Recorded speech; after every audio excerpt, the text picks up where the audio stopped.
Hello नमस्कार दोस्तों, जय हिंद और आपका हमारे चैनल में स्वागत है। देखिए, बात करते हैं आपकी यूपीएसआई एग्जाम की और बहुत बड़ी खबर लेकर के आ रही है, बहुत बड़ी न्यूज़ लेकर के आ रही है और मैं आपको विद प्रूफ बताने वाला हूं।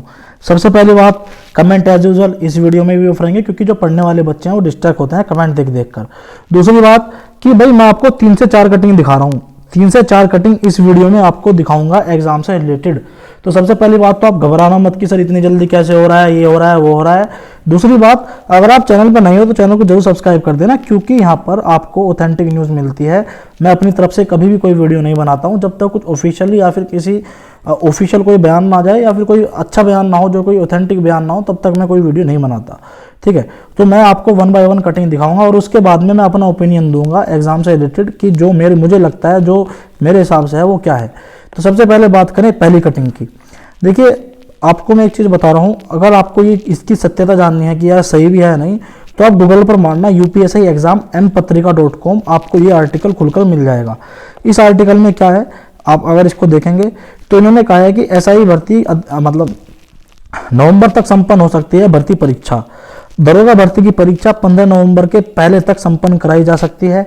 हालांकि भर्ती परीक्षा को लेकर कोई आधिकारिक सूचना जारी नहीं की गई है। अगर भर्ती परीक्षा 15 नवंबर के पहले हो तो इस महीने के आखिरी में या फिर नवंबर के पहले सप्ताह तक अभ्यर्थियों को प्रवेश पत्र भेजा जा सकता है। एम पत्रिका के हिसाब से अभी मैं आपको 2 से 3 कटिंग और दिखाऊंगा इससे अलग। ठीक है, उनमें भी एग्जाम की बात करी गई है कि एम पत्रिका के हिसाब से ये कह रहे हैं कि 15 नवंबर तक आपका एग्जाम पूरा हो जाएगा। और अगर 15 नवंबर तक आपका एग्जाम हुआ तो इनके अनुसार अक्टूबर के अंतिम सप्ताह में, अक्टूबर के एंड में या फिर नवंबर के पहले सप्ताह में आपको एडमिट कार्ड देखने को मिल जाएंगे। ये एम पत्रिका का बयान है। अब देखो, इसमें मैं अपनी टिप्पणी ऐड करूंगा बाद में वीडियो के। ठीक है, अभी मैं आपको 2-3 कटिंग और दिखाऊंगा और उसके बाद में अपनी टिप्पणी रखूंगा। तो सबसे पहले एक डील ऑफ द डे, अभी मैं आपको बात करूंगा आगे भी। देखिए, डील ऑफ द डे क्या है। अगर आप यूपीएसआई का मॉक पेपर लेने वाले थे तो सबसे बढ़िया मौका आज है।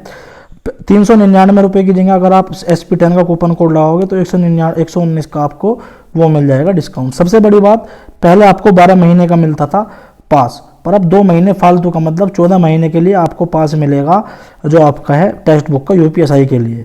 यूपीएसआई का सबसे बेहतरीन मॉक पेपर अगर कोई बनाया है किसी ने तो टेक्स्ट बुक ने बनाया है, बिल्कुल एग्जाम पैटर्न पर बनाया है और इसमें अब कुछ नई नई चीज़ें आने वाली हैं आपकी यूपीएसआई से जुड़ी।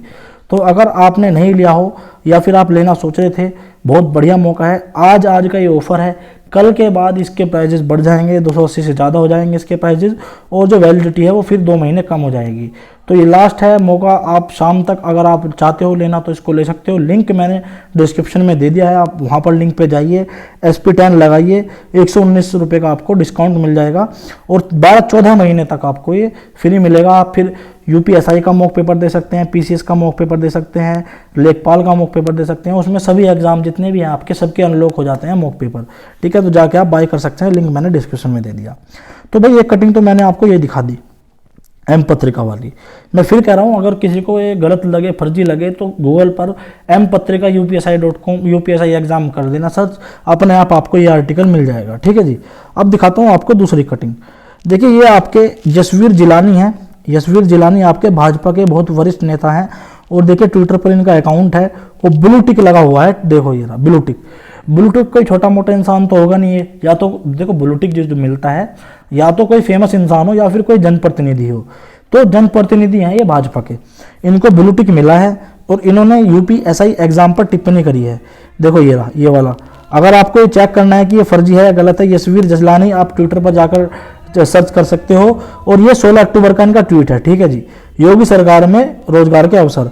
अब जो ये लिखा है इसको मैं जूम करके दिखा रहा हूँ। ठीक है, ये इसका जूम है, ये इसी का ट्विटर का, ये ट्विटर की इमेज है। देखो ये वाली, ठीक, कुछ अलग से नहीं लाया मैं, ये जूम करके ऐसे खुल जाती है अगर आप ट्विटर चलाओगे। ठीक है, तो देखो इसमें लिखा है, दरोगा पद पर बंपर भर्ती, योगी सरकार ने 9000 पदों के लिए की भर्ती प्रक्रिया तेज, 15 नवंबर से पहले हो सकती है लिखित परीक्षा, सोच ईमानदार काम ईमानदार। डायलॉग बहुत अच्छा है।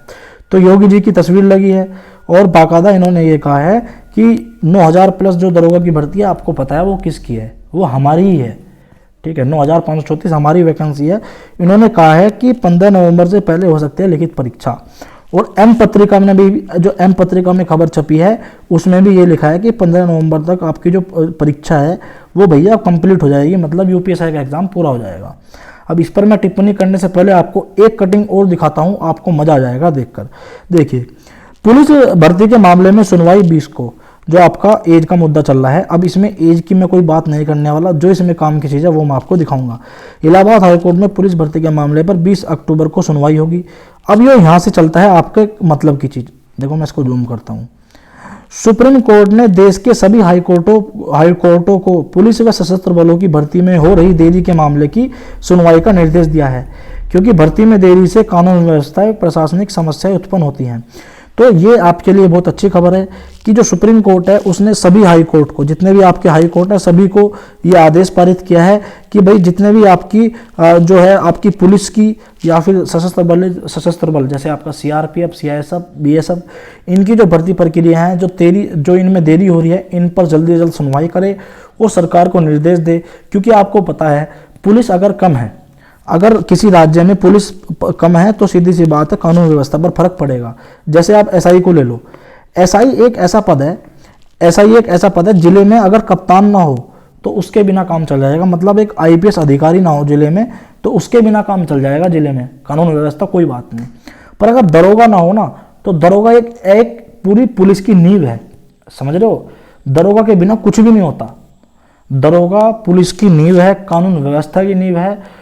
अगर उत्तर प्रदेश पुलिस की बात करो तो दरोगा एक ऐसा पद है जो उसकी नींव है। अगर दरोगा पद आपने हटा दिया तो वो नींव गिर जाएगी।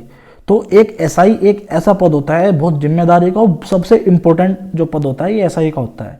और इसमें अगर सुप्रीम कोर्ट ने ये कहा है जितने भी आपके पूरे भारत में जितने भी हाई कोर्ट हैं कि जितनी भी ये लंबित भर्तियां हैं इनकी जल्द से जल्द सुनवाई करें, इनका कोई मामला आया हाई कोर्ट में उसकी सुनवाई करें और सरकार को निर्देश देते रहें कानून व्यवस्था, क्योंकि कानून व्यवस्था तभी सुधरेगी जब पुलिसिंग हमारी अच्छी होगी। और पुलिसिंग तब अच्छी होगी जब हमारे पास में पर्याप्त रूप से सिपाही होंगे, पर्याप्त रूप से दरोगा होंगे, पर्याप्त रूप से सीओ होंगे, तब हमारी कानून व्यवस्था अच्छी होगी। ये आईपीएस आईएएस नाम के होते हैं, इनका कोई मतलब नहीं होता जिले में, ठीक है। इनका कुछ काम नहीं है जितना काम एक दरोगा का है, जितना काम एक सीओ का है। हकीकत ये है, ये अंग्रेजों ने पद बना दिए, ये आज तक चलते आ रहे हैं आईएएस आईपीएस के। पर अगर आप मेन काम देखोगे तो मेन काम दरोगा का है। और पूरे पुलिस विभाग में जो सबसे ज़्यादा बिजी, जिसको कहते हैं ना सबसे ज़्यादा बिजी और सबसे ज़्यादा जो काम होता है वो एक दरोगा पर होता है। उससे ज़्यादा काम कोई नहीं करता, चाहे वो कानून व्यवस्था हो, चाहे कोई सामाजिक मुद्दा हो, चाहे कुछ भी हो, दरोगा हर जगह आएगा। बिजली चोरी होगी वहाँ भी जाएगा, लकड़ी चोरी होगी वहाँ भी जाएगा, कहीं गोलियाँ चल गई वहाँ भी जाएगा, किसी ने किसी की शादी रोक दी, आप मतलब हर चीज़ में आपका जो दरोगा आता है और दरोगा की पोस्ट इंपॉर्टेंट होती है। और सुप्रीम कोर्ट ने ये बिल्कुल सही कहा है। अब जो बात है ये एम पत्रिका की, और जो यशवीर जायसवाल जो भी हैं ये भाजपा के वरिष्ठ नेता, इन्होंने जो कहा है कि नवंबर तक भाई हम आपका एग्जाम करा देंगे और ये करा देंगे वो करा देंगे। देखिए मैं आपको अपनी एक टिप्पणी दे रहा हूँ, इसमें मेरा कोई ये नहीं है, मुझे जो लगता है अपने हिसाब से। मैंने आपको पहले भी कहा था कि मिनिमम 30 दिन पहले ही आपको बताएंगे कि भाई आपका एग्ज़ाम इस तारीख से है। अब ये जो 15 नवंबर तक कह रहे हैं कि 15 नवंबर तक पेपर पूरा हो जाएगा, इसका मतलब है 2 से 3 नवंबर के बाद आपका एग्ज़ाम चल जाना चाहिए।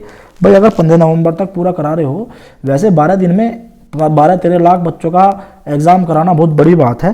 पिछली बार 6 से 7 लाख बच्चे थे मात्र, इस बार डबल है, ठीक है। पर फिर भी चलो हम मान लेते हैं कि इन्होंने करा लिया, 2-3 शिफ्ट दिन की करा ली और इन्होंने करा लिया, फिर भी 30 दिन पहले तो बताना पड़ेगा। और सुप्रीम कोर्ट की गाइडलाइन है कि 15 दिन पहले तो मिनिमम बताना ही पड़ेगा। इससे कम में बताओगे तो भर्ती पर स्टे लगेगा, एग्जाम पर स्टे लग जाएगा। ये सुप्रीम कोर्ट की गाइडलाइन है। और आप देखो यूपीएसआई 2017 का अगर आप देखोगे पैटर्न, यूपीएसआई 2017 में भी ऐसा ही हुआ था।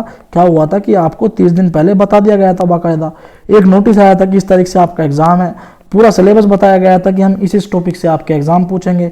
2 से 3 मॉक पेपर दिए थे ऑनलाइन, क्योंकि पता है बच्चे को कि भाई किस तरीके से उसे पेपर में बैठ के अपना रोल नंबर बनना है, रजिस्ट्रेशन नंबर बनना है, किस तरीके से उसको अटेम्प्ट्स देने हैं, किस तरीके से उसको क्वेश्चन स्किप करना है, किस तरीके से उसको क्वेश्चन को हिंदी से इंग्लिश में चेंज करना है, इंग्लिश से हिंदी में चेंज करना है।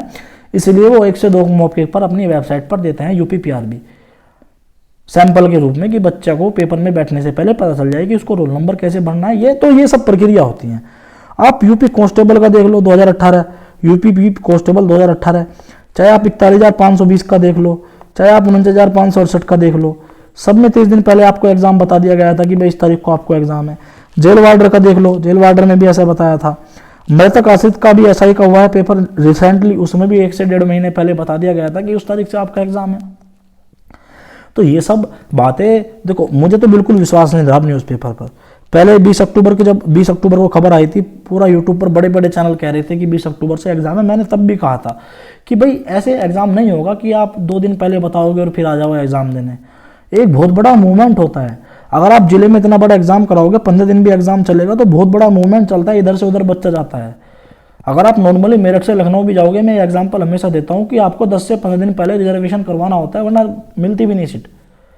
तत्काल में आ जाओ तो वो अलग बात है। तो नॉर्मल पैसेंजर तो चलते रहेंगे, ऊपर से एग्जाम वाले बच्चे जो 10 से 15 लाख बच्चे 15 दिन मूवमेंट करेंगे, कोई मेरठ का लखनऊ जा रहा है, कोई कहीं जा रहा है, कोई कहीं जा रहा है, तो इनके लिए ये कैसे जाएंगे? उड़ के थोड़ी जाएंगे, सुपरमैन थोड़ी हैं।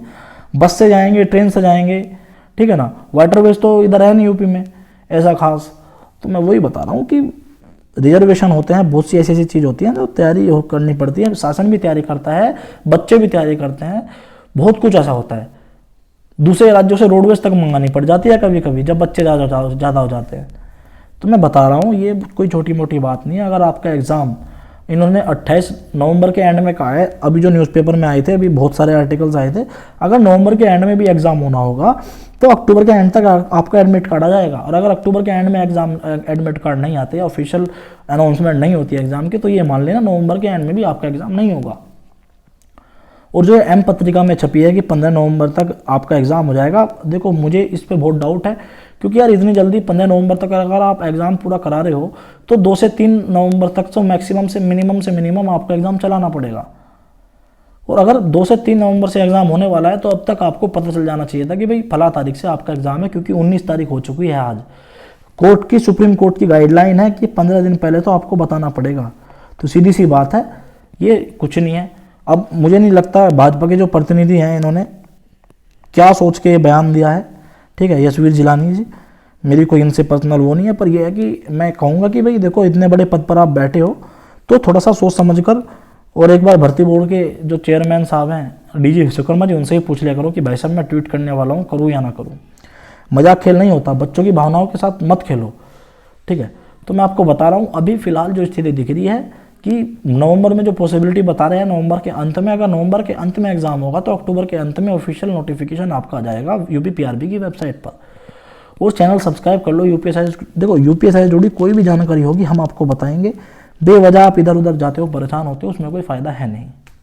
जैसा भी होगा मैं आपको बताऊंगा इन द एंड। बस मैं आपसे ये कहूँगा, एक चैनल से जुड़ जाओ, एक आदमी पर विश्वास करो तो अच्छा होगा। बार बार आप इधर उधर जाते हो तो ठीक नहीं लगता, मुझे भी ठीक नहीं लगता, आपको भी, कि सर ये वो कह रहा है, ये वो कह रहा है, वो है, तो ये इन चीज़ों से कोई मतलब नहीं है, ठीक है।